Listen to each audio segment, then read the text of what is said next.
Hi friends, மாயா சீனு சீரியலேருந்து சூப்பரான ஒரு promo வந்திருக்கு. நம்ம அதை பற்றி தான் இந்த வீடியோக்குள்ளே பார்க்க போகிறோம். வாங்க நம்ம வீடியோக்குள்ளே போகலாம். மாயாவும் சீனு பாட்டிலேருந்து நேராக வீட்டுக்கு வராங்க.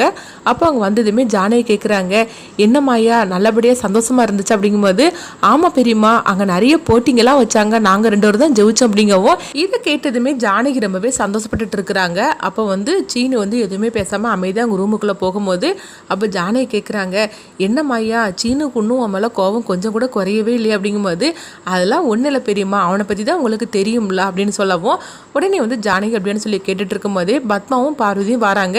சரி, நீங்கள் 2 பேரும் எங்கே போயிட்டு வரீங்க அப்படின்னு ஜானகி கேட்கும்போது, உடனே பார்வமாவும் பார்வதியும் திருன்னு முழிச்சிட்டு இருக்கிறாங்க. அப்போ ஜானகி கேட்குறாங்க, என்ன பத்மா உங்ககிட்ட தான் கேட்டுட்டு இருக்கிறேன், 2 பேரும் எங்கே போயிட்டு வரீங்க, நீங்கள் 2 பேரும் காலையிலேருந்து காணவே இல்லையே அப்படின்னு சொல்லி கேட்கவும், உடனே பத்மா சொல்கிறாங்க, ஒன்றும் இல்லை நீ, நாங்கள் 2 பேரும் கோயிலுக்கு போயிட்டு வரோம் அப்படிங்கிறாங்க. கோயிலுக்கா, கையில் அர்ச்சனை தட்டு கூட இல்லை அப்படின்னு சொல்லி கேட்கும்போதே அவங்க பார்த்தோம்னா கதிரும் தனாவும் வந்துருந்தாங்க. உடனே கதிரும் தனாவும் இவங்க என்ன தான் சொல்கிறாங்கன்னு பார்க்கலாம் அப்படின்னு சொல்லிட்டு 2 பேரும் பார்த்துட்டு இருக்கும்போது அப்போ பத்மா சொல்கிறாங்க, இல்லை நீ, நாங்கள் திடீர்னு போயிட்டோம், அதனால தான் அர்ச்சனை தட்டு எதுவும் வாங்கலை அப்படிங்கும்போது, உடனே ஜானகி சொல்கிறாங்க, என்னது இவங்க சொல்கிறது எந்த விதத்தில் உண்மை மாதிரிக்கே தெரியல அப்படிங்கவும். அப்போ அங்கே மணி சிவா எல்லாருமே வந்துருந்தாங்க. உடனே தனா சொல்கிறாங்க, இவங்க 2 பேரும் கோயிலுக்கு ஒன்றும் போகலை அப்படிங்கிறாங்க.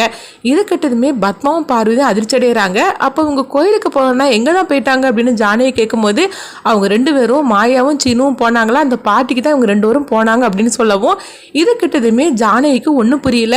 ஆமாம், நீங்கள் எதுக்காக பாட்டிக்கு போனீங்க அப்படின்னு சொல்லி கேட்டுட்டு இருக்கும்போது அப்போ மாயா கேட்குறாங்க, என்னது இவங்க பாட்டிக்கு வந்தாங்களா அப்படின்னு கேட்கும்போது, ஆமாம் மாறு வருஷத்தில் வந்தாங்க அப்படிங்கவும். இது கிட்டதுமே மணி ஒன்றும் புரியாமல் முழிச்சிட்டு இருக்கிறாங்க. என்னதான் நான் சொல்கிறேன், மாறு வருஷம் போட்டுட்டு இவங்க பாட்டிக்கு போனாங்களா அப்படிங்கும்போது, உடனே கதிரும் தனாவும் சொல்றாங்க, ஆமா அது மட்டும் இல்ல மாயாவுக்கு பல பிரச்சனைகளை கொடுத்தாங்க அப்படின்னு சொல்லிட்டு அங்க நடந்ததெல்லாம் சொல்லவும், இது கேட்டதுமே மாயா அதிர்ச்சி அடைகிறாங்க. ஓஹோ, அப்போ இந்த பிரச்சனைக்கு எல்லாத்துக்கு காரணம் நீங்க 2 பேரும் தானா அப்படின்னு சொல்லி கேட்கும்போது, உடனே தனவும் சொல்றாங்க, ஆமா நாங்க 2 பேரும் அங்கதான் வந்தோம் அப்படிங்கும்போது, என்னது நீங்களும் வந்தீங்களா அப்படின்னு சொல்லிக்கிட்டு பத்மா பார்வதி மாயா எல்லாருமே குழப்பத்தோட இருக்கிறாங்க. அப்ப பத்மா பார்வதி கிட்ட பேசினதையும், எப்படியாவது மாயாவுக்கும் சீனுக்கும் பிரச்சனை ஏதாவது ஏற்படுத்தணும் இந்த பாட்டிலன்னு சொல்லிட்டு அவங்க 2 பேரும் கிளம்பி வரதையும், அவங்க பேசினது எல்லாத்தையும் நான் கேட்டேன், அதனால தான் கதிரேன்னு அழைச்சிட்டு போனேன் அப்படின்னு சொல்லவும், இப்போ தான் மாயாவுக்கு எல்லா உண்மையும் தெரியுது. அப்போ பத்மா அதிர்ச்சி அடைகிறாங்க, ஐயோ இவங்க 2 பேரும் வந்திருக்காங்களா, அது மட்டும் இல்லாமல் நான் பேசினது எல்லாத்தையும் இந்த தனா கேட்டிருக்காளா, என்னெல்லாம் நடந்திருக்கு, நம்ம 2 பேரும் போனது யாருக்குமே தெரியாது நினச்சிட்டு இருந்தேன், இவன் என்னன்னா எல்லாத்தையும் புட்டு வச்சுட்டு இருக்காள் அப்படின்னு சொல்லிட்டு கையங்களோம இப்போ மாட்டிக்கிட்டோமே அப்படின்னு சொல்லவும், உடனே சிவாவும் மணியும் வராங்க. பத்மா கிட்ட பார்வதி கிட்டையும் கேட்குறாங்க, ஆமாம் உங்களுக்கு இது தேவையில்லை விஷயமா என்ன, உங்களுக்கு வர வீட்டில் வேலையே கிடையாதா, எதுக்காக தேவையில்லாமல் இந்த மாதிரிலாம் நீங்கள் செய்துட்டு இருக்கிறீங்க அப்படின்னு சிவா அவங்க பார்வதி போட்டு வெளுத்து வாங்கிட்டு இருக்கவும், அதே மாதிரிக்கு மணி பார்த்தோம்னா பத்மாவை போட்டு வெளுத்து வாங்கிட்டு இருக்கிறாங்க. ஏண்டி உனக்கு இந்த வீட்டில் வேற வேலையே கிடையாதா, அவங்க 2 பேரையும் ஃபாலோ பண்ணிட்டு போறதா உனக்கு வேலையே என்ன, அவங்க புருஷன் பொண்டாட்டி 2 பேரும் பார்ட்டிக்கு போயிருக்கிறாங்க, அங்கே உனக்கு என்ன வேலை, இங்கே வீட்டில் தான் பிரச்சனை பண்ணிட்டு இருக்கிறேன்னு சொல்லி பார்த்தாக்கி அங்கே என்னன்னா அங்கே போய் என் மருமகிட்ட பிரச்சனை ஏற்படுத்துறதுக்காக போயிருக்கிறியா, உனக்கு எவ்வளவு திமிர் இருந்தா இந்த மாதிரிலாம் பண்ணியிருப்ப, சும்மா விட்டுருக்கனால தான் இந்த மாதிரிலாம் கொழுப்பெடுத்து பண்ணிட்டு இருக்கிற, உனக்கு 2 கொடுத்தாதான் நீ அடங்குவ அப்படின்னு அவங்க பார்த்தோம்னா மணி 2 அடியை கொடுக்கறதுக்காக போகும்போது அப்போ மாயா தடுக்கிறாங்க. மாமா கொஞ்சம் பேசாமல் இருங்க மாமா அப்படிங்கும்போது, உடனே பத்மா, ஆமா இவர் அடிச்சிட்டாலும் பேசாமல் போக மாட்டீங்களா அப்படின்னு சொல்லிட்டு பத்மா போகும்போது, என்னடி நினைச்சிட்டு இருக்கிற அப்படின்னு மணி திரும்பவும் அடிக்கிறதுக்காக கையுங்கும் போது அப்போ ஜானகியும் மாயா தடுக்கிறாங்க. மாமா கொஞ்சம் பேசாமல் இருங்க மாமா அப்படின்னு சொல்லவும், உடனே பத்மா சொல்றாங்க, என்னையா எல்லாரும் முன்னாடியும் என்னை அடிக்கிறதுக்காக கை ஓங்குவியா, வா சாப்பாட்டுக்கு வருவேலா அப்போ பார்த்துக்கிட்டு தான் பார்த்துக்கு அப்படின்னு சொல்லிட்டு பத்மா கோவத்தோட போகவும், பாத்தியா இவளுக்கு திமுற அப்படின்னு சொல்லவும், இவ கொட்டத்தை அடக்கணும்னா ஒரு ஆளால் தான் முடியும்னு சொல்லும்போது, யாரை சொல்றீங்க அப்படின்னு மாயா கேட்கவும், எல்லாம் யாரு, எல்லாம் எங்கள் அம்மா தான், எங்கள் அம்மா வந்தால் மட்டும்தான் இவ கொட்டை அடங்கும், இவளுக்கு இல்லைன்னா இவ இப்படி தான் நடந்துக்கிட்டு இருப்பா அப்படின்னு சொல்லும்போது, அப்போ சிவா கேட்குறாங்க, ஆமாம் பார்வதி ஒரு 40 லட்ச ரூபா பணத்தை என்னாச்சுன்னே தெரியலையே, அந்த கதையை நீ அப்படியே மூடி மறைச்சிட்டியே, 40 லட்ச ரூபா பணம் எங்கே போச்சு அப்படின்னு சொல்லி கேட்கவும், உடனே பார்வதி அதிர்ச்சி அடைகிறாங்க. அப்போ மாயா நினைக்கிறாங்க, ஆமாம் இங்கே உள்ள பிரச்சனையில் நம்ம அதை மறந்து போயிட்டோமே, சொல்ல போனாக்கி இந்த 40 லட்ச ரூபாயும் மகாலிங்க தான் எடுத்து வச்சிருப்பான், எப்படியாவது அவன்கிட்ட இருந்து இந்த பணத்தை நம்ம வாங்கணுமே, என்ன பண்ணலாம் அப்படின்னு சொல்லி யோசனை பண்ணிட்டு இருக்கும்போது எங்கே பார்த்தோம்னா சிவா அவங்க பார்வதியை போட்டு அடிக்கிறதுக்காக போகும்போது அப்போ மாயா தடுக்கிறாங்க.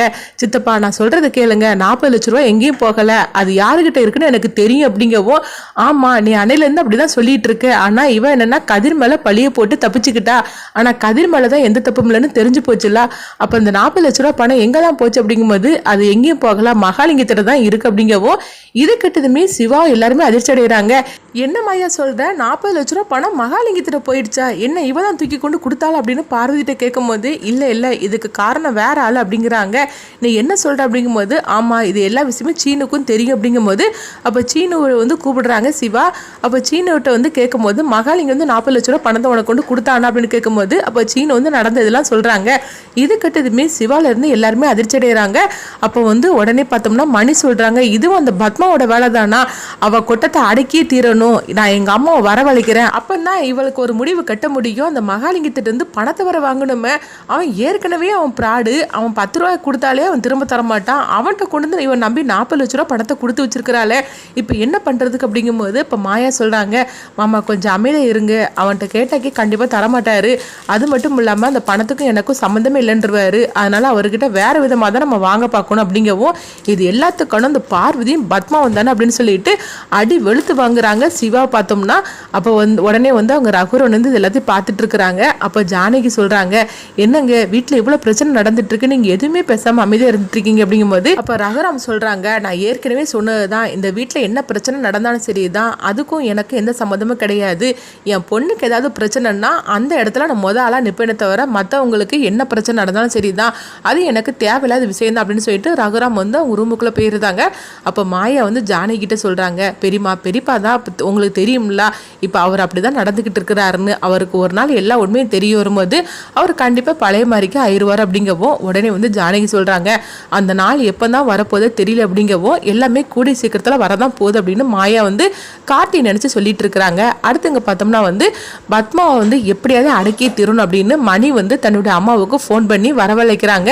என்னடா அவ திரும்பவும் ஆரம்பிச்சிட்டாளா அப்படிங்கும்போது அவள் என்னைக்கு நிறுத்தினா திரும்பவும் ஆரம்பிக்கிறதுக்கு, இப்போ மாயாவையும் சீனியும் பிரிக்கிறதுக்காக அவள் இதெல்லாம் பண்ணி வச்சிருக்கிறா அப்படிங்கவும் இது கிட்டதுமே பாட்டி வந்து நான் கிளம்புறேன் அப்படிங்கிறாங்க. அடுத்து என்ன நடக்கும்னு சொல்லி பார்க்கலாம்.